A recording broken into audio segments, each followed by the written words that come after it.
Students, अस्सलाम वालेकुम। फ़िलहाल आज हम शुरू कर रहे हैं जी क्लास 10th का जो है चैप्टर नंबर 10 जो हमने लास्ट टाइम किया था। इसका एक टॉपिक किया था mass attach to spring, simple harmonic motion के बारे में था। जो है इसी को आगे फर्दर कंटिन्यू कर रहे हैं। सिंपल हार्मोनिक मोशन की एक और एप्लीकेशन जो हमने आज डिस्कस करनी है, वही हमारा आज का टॉपिक होगा। टॉपिक का नेम लिख लेते हैं जी। Our topic of today's is simple pendulum. जो है simple pendulum.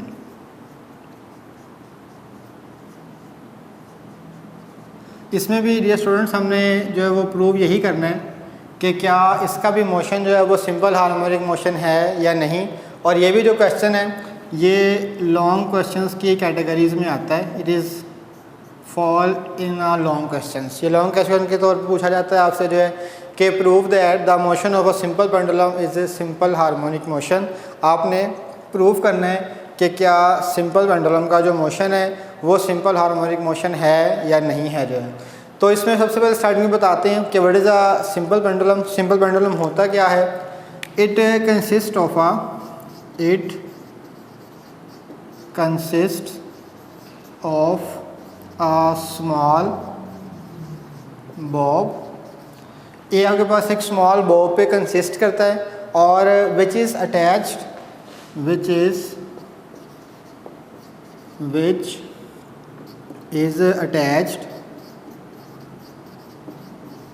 To an inextensible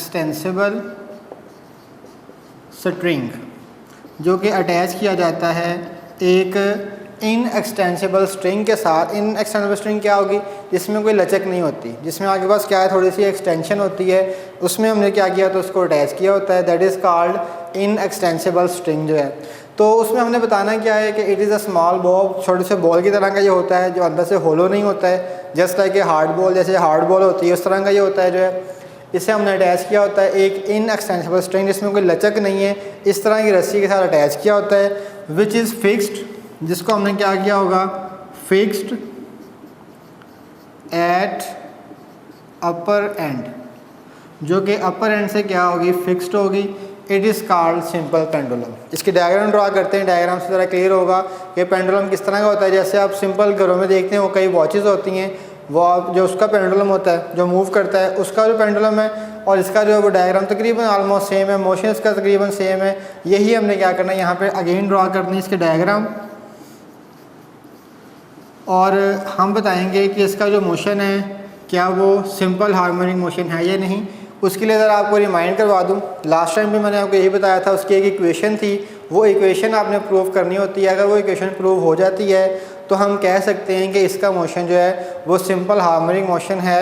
और वो इक्वेशन क्या थी, that equation is acceleration is directly proportional to -x।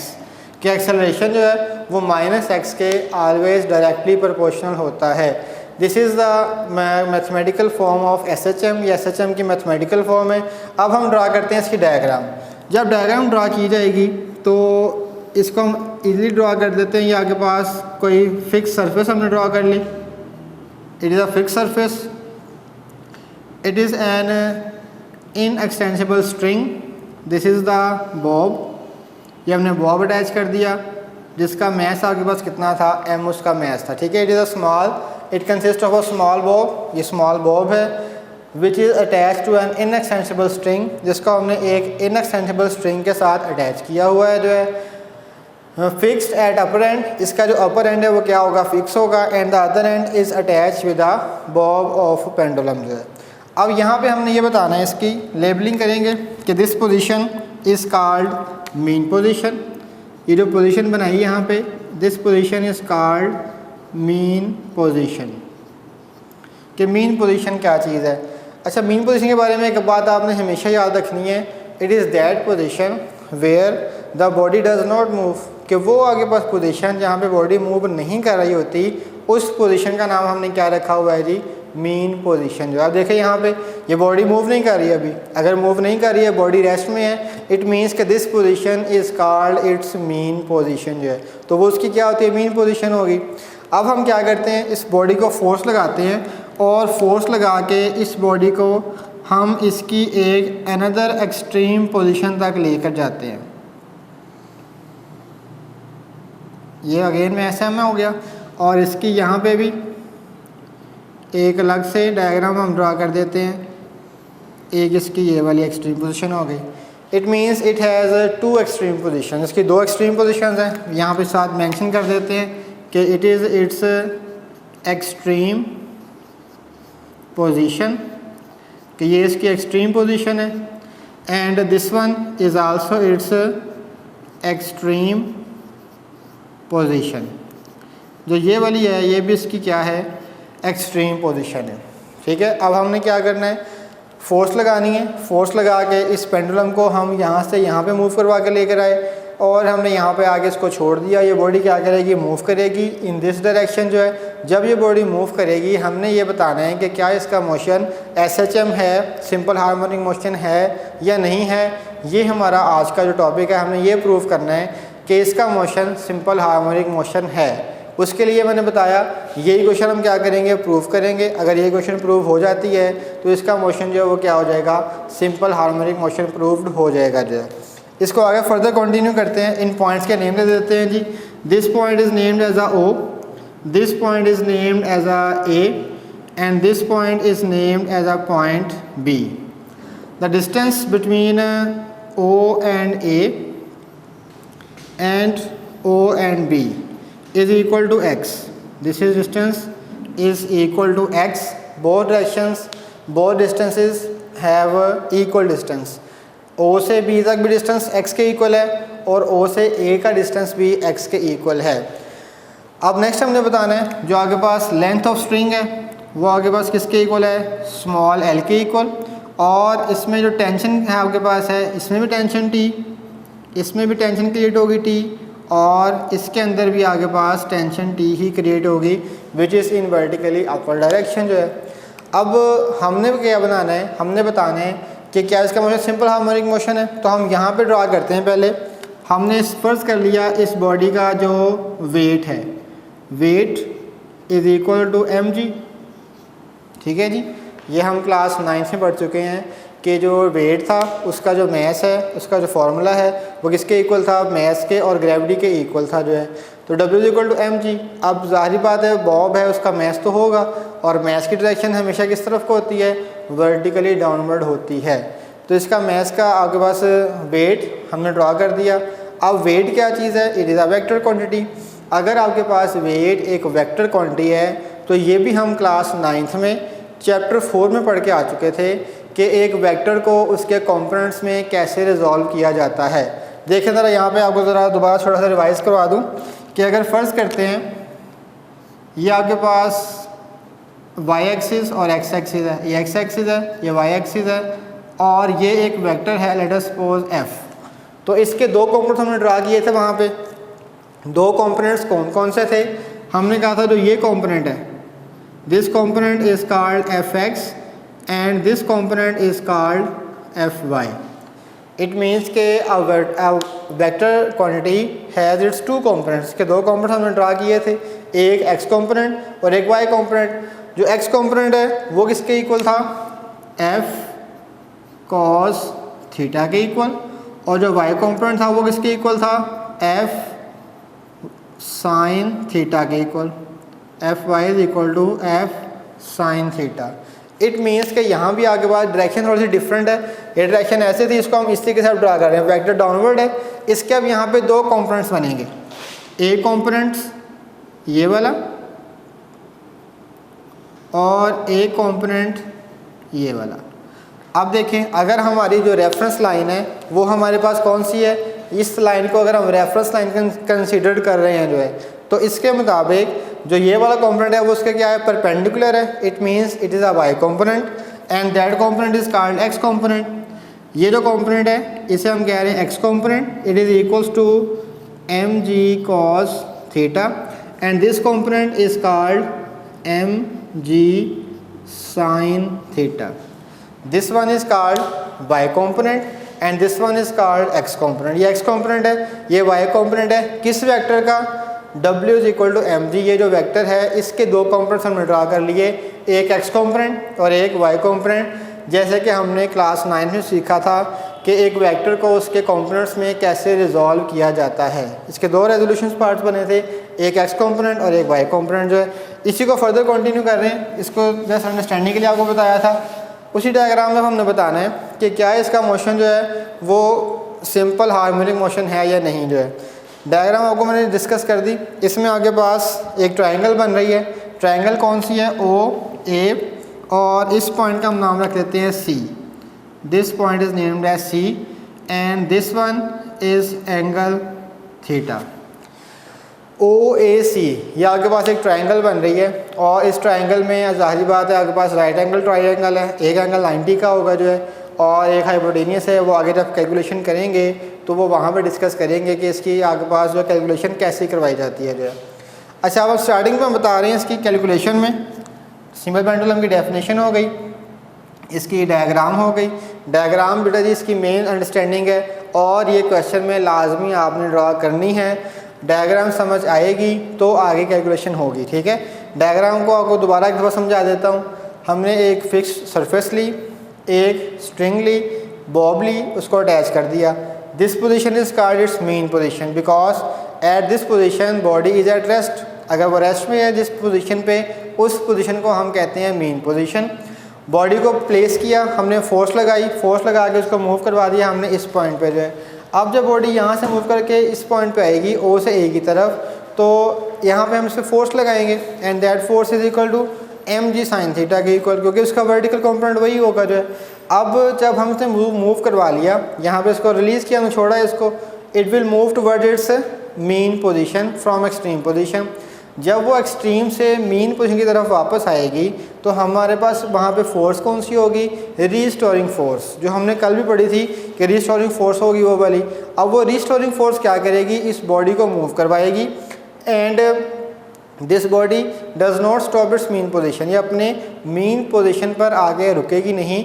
Due to inertia, inertia की वजह से they will continue their motion, वो अपना मोशन क्या करेगी? कंटिन्यू करेगी and reaches at another extreme position which is named as A B, और वो एक बी जो एक और एक्सट्रीम पोजीशन थी वहाँ पे जाके वो रुकेगी। और इस तरीके से आपके पास की मूवमेंट जो है टू एंड फ्रो मोशन वो करती रहेगी जब तक इसके ऊपर कोई एक्सटर्नल फोर्स लगा के इसको रोका ना जा सके जो है। तो इस तरीके से आपने बताना है इसका जो मोशन है क्या वो सिंपल हार्मोनिक मोशन है या नहीं है।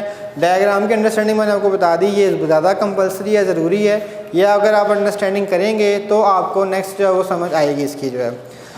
अच्छा, नेक्स्ट हम आप कर रहे हैं इसकी कैलकुलेशन जो है कि वो इक्वेशन जो हमने लिखी थी सिंपल हार्मोनिक मोशन की, क्या वो इसकी प्रूव हो रही है या नहीं हो रही है। उसके लिए लिखते हैं यहाँ पे हम हेडिंग कैलकुलेशन की, कैलकुलेशन या डेरिवेशन, कैलकुलेशन लिख देंगे या डेरिवेशन भी लिख सकते हैं, डेरिवेशन। तो इसमें हमने बताना क्या है, सबसे पहले using first condition of equilibrium, using first condition of equilibrium, first condition of equilibrium. अच्छा, ये भी हम पहले पढ़ के आ चुके हैं, क्लास 9 में ये पढ़ा हुआ है हमने कि फर्स्ट कंडीशन ऑफ इक्विलिब्रियम क्या थी। तो फर्स्ट कंडीशन बेटा आपको दोबारा रिवाइज करवा दूं, it is a sigma F is equals to 0। It means कि sum of all forces acting on a body it should be equals to 0। This is called first condition of equilibrium. ये first condition equilibrium की जो है उसी को दोबारा यहाँ पे यूज़ किया एट पॉइंट ए। ये जो हमारी सारी की सारी कैलकुलेशन होगी वो हमारी एट पॉइंट ए पे होगी, क्योंकि ज़ाहिर बात है जो पॉइंट ए पे रिलेशन होगा, बिहेवियर होगा, तरीकाकार होगा, पॉइंट बी पर भी वैसे का वैसे ही होगा।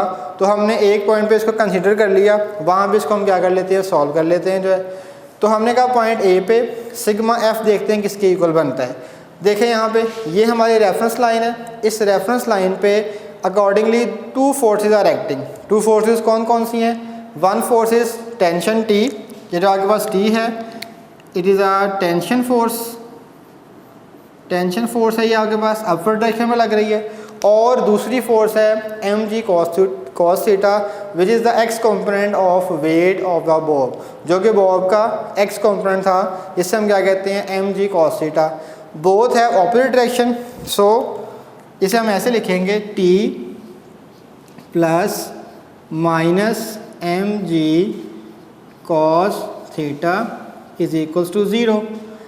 अब हम दोनों को प्लस किया, प्लस करने का मकसद क्या था, सम कर रहे हैं, सिग्मा का मतलब ये होता है सम अप करना, दोनों को सम किया, लेकिन एम जी कॉस थीटा के साथ माइनस लगाया, क्यों, क्योंकि टी की और एम जी कॉस थीटा की डायरेक्शन एक दूसरे से ऑपोजिट थी। ये देखिए आप डायग्राम में देख सकते हैं, टेंशन की डायरेक्शन अपवर्ड है, एम जी कॉस थीटा की डायरेक्शन क्या है, इस तरफ डाउनवर्ड को जो है, दोनों की क्या है एक दूसरे से ऑपोजिट डायरेक्शन है, तो दोनों के दरमियान में नेगेटिव का साइन लाजमी आएगा जो है। अब नेक्स्ट फर्दर मल्टीप्लाई हो रहा है, तो ये आपके पास क्या हो जाएगा, T minus m g cos theta is equals to 0। इसी से अगर वो माइनस है उस तरफ जाके वो क्या हो जाएगा प्लस का, तो यहाँ के पास इक्वेशन बनेगी T is equals to m g cos theta. अब इस रिलेशन से, ये रिलेशन हमारे पास जो आया ये हमें बहुत कुछ बता रहा है, बहुत कुछ इससे आंसर हमें मिल रहे हैं जो है। इससे हमें सबसे पहला जो आंसर मिलेगा वो ये मिलेगा कि दो फोर्सेस एक दूसरे के इक्वल हैं। दो फोर्सेस कौन कौन सी हैं, एक टेंशन टी फोर्स और second x component of weight of a bob, both forces are equal to each other. It means, इसका मतलब क्या हुआ कि ये जो बॉब है ना ये इस तरफ को मूव करेगा और ना ही ये अपवर्ड मूव करेगा। क्यों, because both forces are balancing each other, दोनों फोर्सेस एक दूसरे को बैलेंस कर रही हैं जो है। वो जितनी सी डाउनवर्ड लग रही है उतनी वो अपवर्ड लग रही है। अब बॉडी ना इस तरह को मूव करेगी ना वो बॉब इस तरह को मूव करेगा, उसकी मूवमेंट सारी की सारी किस तरीके से होगी, इन अ हॉरिजॉन्टल वे जो है। तो इससे हमें ये पता चल गया। अब हम नेक्स्ट कर रहे हैं, नेक्स्ट हमने बताया जी कि what is a restoring force. हम यहाँ पे लिखेंगे कि restoring force which is equals to F, जो कि एफ के इक्वल है, क्योंकि फोर्स है तो फोर्स का सिंबल एफ लिखेंगे हम। साथ में वो किसके इक्वल है, minus m g sine theta के equal. And using Newton's second law of motion, Newton's second law of motion which is equals to F is equal to ma। ये हम 9th क्लास में पढ़ के आ चुके हैं, उसी को यहाँ पे यूज़ करेंगे, क्योंकि ज़ाहिर बात है बॉडी मूव कर रही है। जब बॉडी मूव करती है तो उसमें वेलोसिटी प्रोड्यूस होती है, जब वेलोसिटी होगी तो एक्सेलरेशन भी होगा, जब एक्सेलरेशन होगा तो फोर्स भी होगी। इट मीन्स कि यहाँ पे न्यूटन सेकंड लॉ को अप्लाई कर सकते हैं, क्योंकि बॉडी मूव कर रही है, मोशन कर रही है। तो अब आपके पास दोनों कंडीशंस आ गई, दोनों इक्वेशंस को नाम दे देते हैं हम। This one is called equation number 1, this is equation number 2. Now combining equation 1 and 2, combining equation 1 and 2 we get, दोनों इक्वेशंस को हम क्या करते हैं, कंबाइन करते हैं, 1 को भी और 2 को भी। तो देखते हैं कि हमारे पास इक्वेशन क्या बनती है। This is equation number 1 and this is equation number 2.